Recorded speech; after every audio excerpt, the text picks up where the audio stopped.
like the rest of us. She had lost her statuesque calm. All the introspective rigidity had gone from her, and she clasped her hands together till the knuckles were white. Without a word Mr. Trelawny raised the Jewel, and hurried with it into the next room. As quietly as he could, he opened the door of the safe with the key fastened to his wrist, and placed the Jewel within. When the heavy doors were closed and locked, he seemed to breathe more freely. Somehow this episode, though a disturbing one in many ways, seemed to bring us back to our old selves. Since we had left London we had all been overstrained, and this was a sort of relief. Another step in our strange enterprise had been effected. The change back was more marked in Margaret than in any of us. Perhaps it was that she was a woman, whilst we were men. Perhaps it was that she was younger than the rest. Perhaps both reasons were effective, each in its own way. At any rate, the change was there, and I was happier than I had been through the long journey. All her buoyancy, her tenderness, her deep feeling seemed to shine forth once more; now and again as her father's eyes rested on her, his face seemed to light up. Whilst we waited for the carts to arrive, Mr. Trelawny took us through the house, pointing out and explaining where the objects which we had brought with us were to be placed.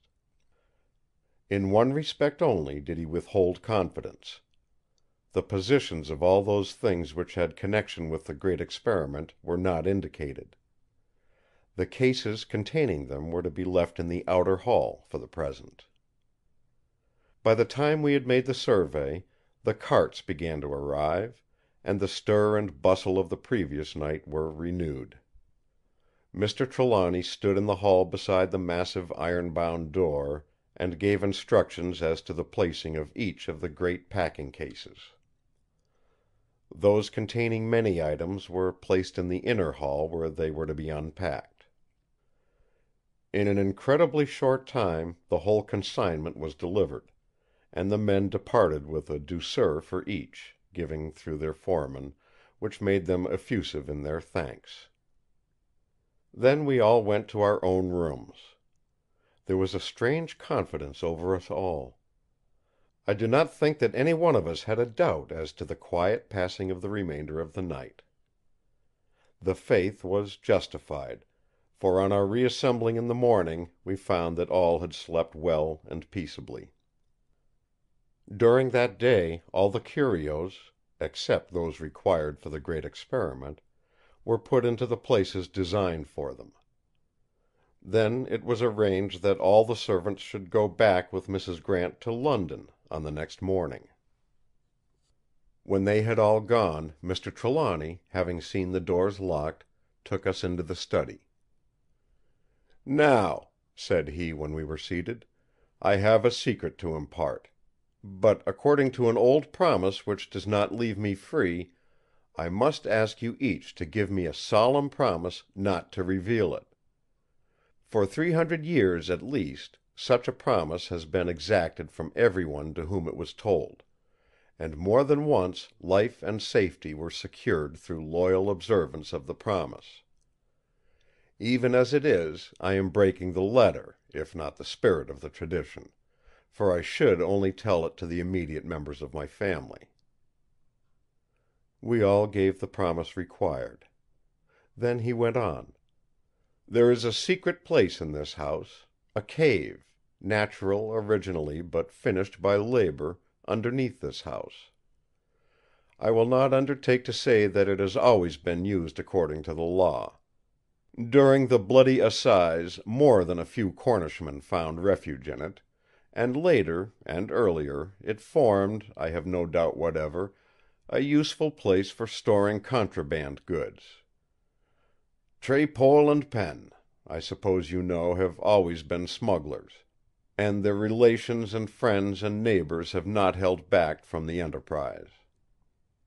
For all such reasons a safe hiding place was always considered a valuable possession, and as the heads of our house have always insisted on preserving the secret, I am in honor bound to it.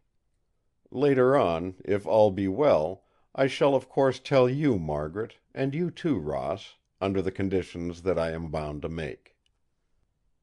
He rose up, and we all followed him.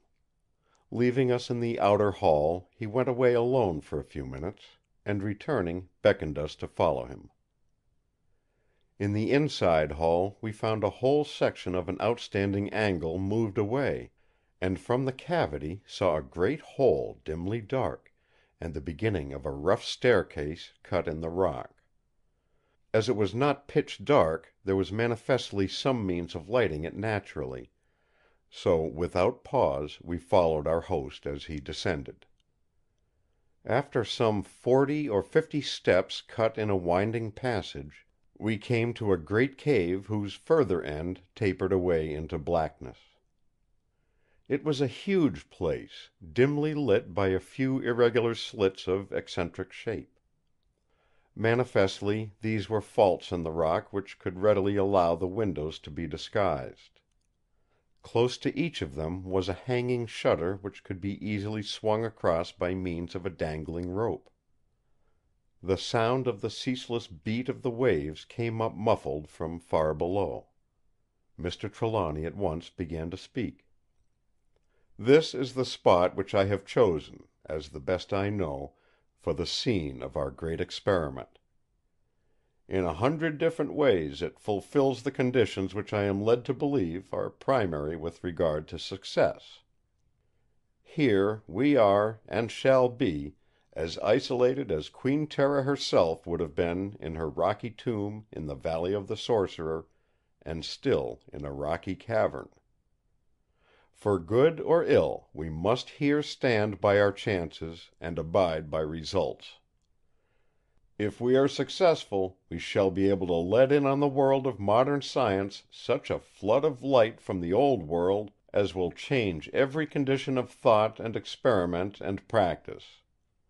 If we fail, then even the knowledge of our attempt will die with us. For this, and all else which may come, I believe we are prepared." He paused. No one spoke, but we all bowed our heads gravely in acquiescence.